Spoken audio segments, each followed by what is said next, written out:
Hey everybody, Sexy Matt the Pharaoh Wizard here. Over the years of me having this channel, I took some time and did top 10 lists and found the top 10 third movies, proving that the third movie isn't always the worst. I found the top 10 fourth movies, showing that it's not just killing a franchise. And I did a very easy top 10 fifth movies because the fifth one is where it gets good again. But now we're getting deep, dark into the weeds, and I'm doing the top 10 sixth movies in a franchise where they're just kicking a dead horse.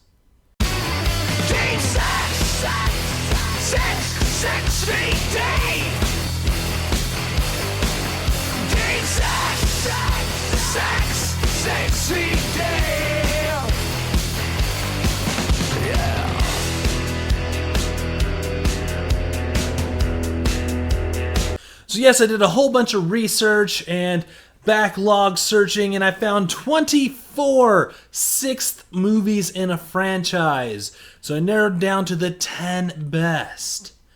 So once again, the rules for this top 10 list is it's the sixth movie chronologically in the franchise, not canonically. So the sixth released in that franchise, not the sixth in the timeline of that franchise. So the third Hobbit movie is actually the sixth Lord of the Ring movie, if that makes sense. And rule number 2, of course, this is my opinion, but I am a Pharaoh Wizard, which gives me +3 opinion on any saving rolls. But if you disagree, please let me know in the comments below. Now let's get into it, the top 10 sixth movies from a franchise. Number 10, Star Wars Episode 3, Revenge of the Sith. So yeah, if you guys saw the entire 24 movies that I had on this list, this one ain't so bad. But actually, it's my favorite of the prequel trilogy. It's, it's got some really goofy lines still, and Hayden Christensen still isn't great in it. But I think the build-up going into the original trilogy felt really cool. I liked the final battle between Darth Vader and Obi-Wan Kenobi. That was really fun and exciting. And just kind of the way you kind of see this franchise and this trilogy build up to this ending. It was really cool. Maybe not the best, but I enjoyed it, and I still enjoy it when I watch it now. Number 9, Friday the 13th Part 6, Jason Lives. So this is the end of the Tommy trilogy, started in, of course, Friday the 13th Part 4, which the fourth one's my favorite of all the Friday the 13ths, but Jason Lives took an interesting idea and decided to go with a horror comedy more than just a straight-up horror. So they tried to add a little bit more comedic moments and fun stuff with Jason, and even did a lot more of it during the daytime than night. And it was something interesting and different done with this franchise, especially with something that could have really gone down a boring route and just been just a standard Friday the 13th. They tried to do something new, different, and interesting. Also, this is one of the worst that was screwed up by the MPAA. They made them take out so much of the deaths in this. It really watered it down. When you hear the special features on the Blu-ray of how much other stuff they had going for it, it would have been fantastic, and they also unfortunately lost this footage to the ages. So we'll never see like an Ultimate Edition where it would have been like the full realized version of this, but for what it is, it's still pretty good, and like I said, it's something they tried different with Friday the 13th, and I enjoyed that.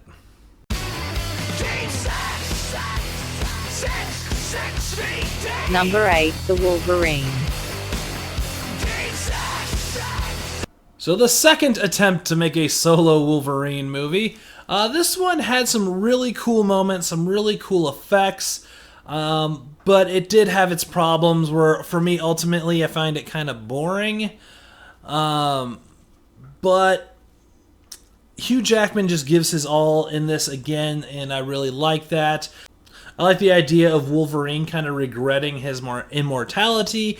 I like the idea of following up on The Last Stand, even though it wasn't a lot of people's favorites, to kind of continue that storyline and see the fallout of what happened from The Last Stand was kind of cool. I like that a lot, as I am a continuity nerd, and I love to see that sort of continuity. And they did some really cool things with this. Ultimately, it's maybe not the best X-Men movie, but it is enjoyable.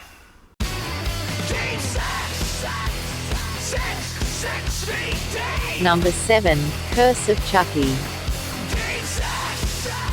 Ah, yes, the maybe reboot of Child's Play?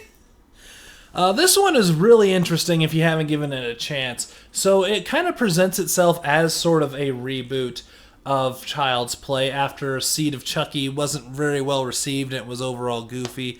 But then it takes a turn, and I'll give you a quick spoiler. It's the same Chucky from the original movies beforehand, and it works out perfectly. It's got a great creepy atmosphere. It's got some really cool stuff in it. It's got Brad Dourif's daughter in it, who Brad Dourif is the voice of Chucky, so it's kind of funny to see Chucky's real-life's daughter in this playing a role, and it really just ties into a lot of the continuity of the entire Child's Play franchise, and it's a real love letter to the fans, and I really liked what they did with it, and it really reinvigorated the franchise, and I don't understand why they had to reboot it with the remake this year, but, you know, Hollywood, you know?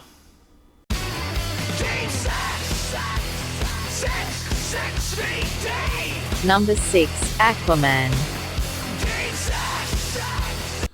The second modern DC movie where I said, yeah, I wouldn't mind seeing that a second time. Aquaman had a lot of really good fun in it. I really enjoyed a lot of the characters, especially Mira. It did have some major problems in it, but overall, it's a perfectly serviceable movie and one of the top tier DC EU movies. And it showed that they were going in a brighter, fun direction rather than the grim and gritty and gloomy ones that they've all given us beforehand to this. And I'm interested to see what they do with an Aquaman 2, if they decide to do more Justice League, what they're going to do. It kind of made me excited for this universe once again, where I was really kind of done and put off with it after Justice League. So it kind of reinvigorated the entire franchise once again, and it was followed up by another great movie, which makes me very excited for the future of this franchise. So it gets a good spot just because it brought some life back into the DCEU, and I really enjoyed that. Number 5, Star Trek VI, The Undiscovered Country. So I believe at the time of release of this movie, it was kind of seen as, oh, we're still doing more Star Trek? But I think on additional viewings and in the hindsight of age, this is actually a really good Star Trek movie. For me, I really enjoyed that it shows that Kirk has to have consequences to what he does and how brash he is.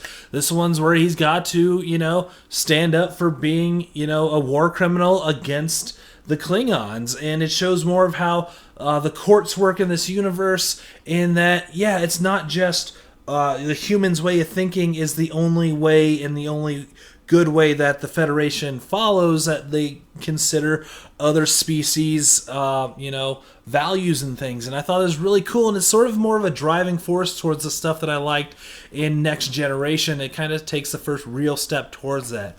Also, Sulu getting his own ship was awesome. It showed just great character growth in where these characters are going, and I liked that a lot. It was a very fun movie, and I think one of the better Star Trek movies.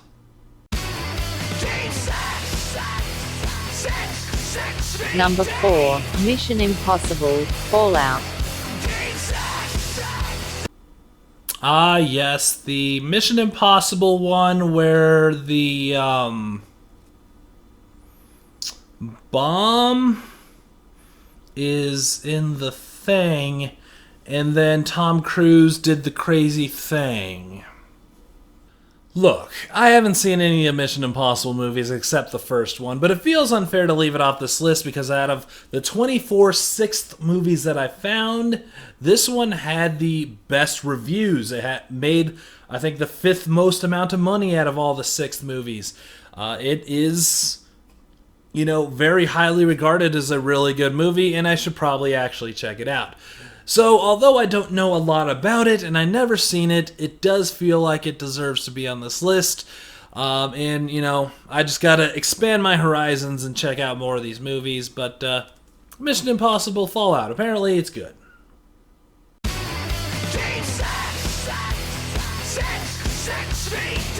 Number 3, Rocky Balboa.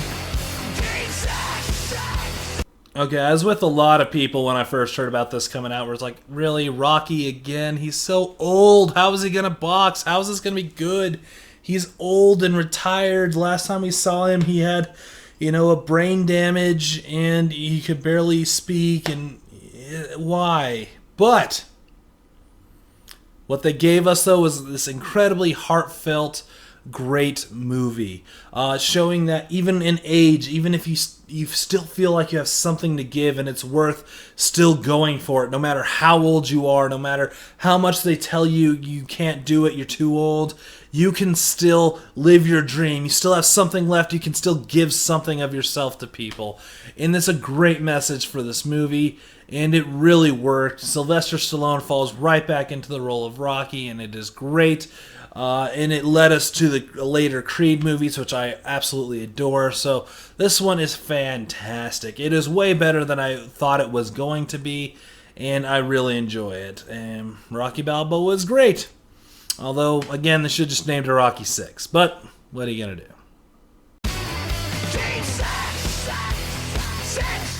Number 2. Harry Potter and the Half-Blood Prince. Of course, Harry Potter is going to be on this list. There's always a Harry Potter on this list. But this one is really cool. I like this one a lot. I liked the idea of, Harry finding this book that was owned by Voldemort. And, he's kind of getting into the mind of Voldemort, although he wasn't called Voldemort. I can't remember his real name. Tom Riddle. He's kind of getting into the mind of Tom Riddle, and kind of seeing that connection between them, and how if Harry kind of slips off the wrong rails, he could, fall into being bad. And then it really shows kids of that age how school really works. And it kind of felt the most realistic to a high school setting, although with wizards. And I like that. I think this one built a whole lot into it and is a lot less of this epic grandioso story that we'll come to see in the last two Harry Potters, and more of just another year, but it's a little bit more intrigue, and there's a little bit more going on, and there's some more darkness and interesting going on. And I liked it a lot. It is a very good movie.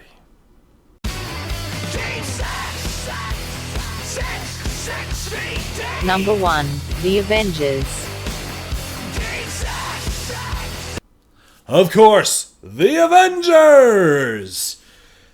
This movie, not only making the most out of any sixth movie of any franchise, really showed that the MCU is a true franchise, bringing in all the characters that they introduced in all the movies into one single movie, and really developing this idea of a cinematic universe. And although they weren't the first to do it, they're the one to show that it was profitable, and it brings in a lot of fans, and that it can be epic and grand and big. And it really changed the face of cinema as we know it in modern times, if you really think about it, because this showed that you can do a franchise that has multiple movies in a single year but not use the same actors or directors, so you can have multiple projects going on at the same time and just be ranking in the money.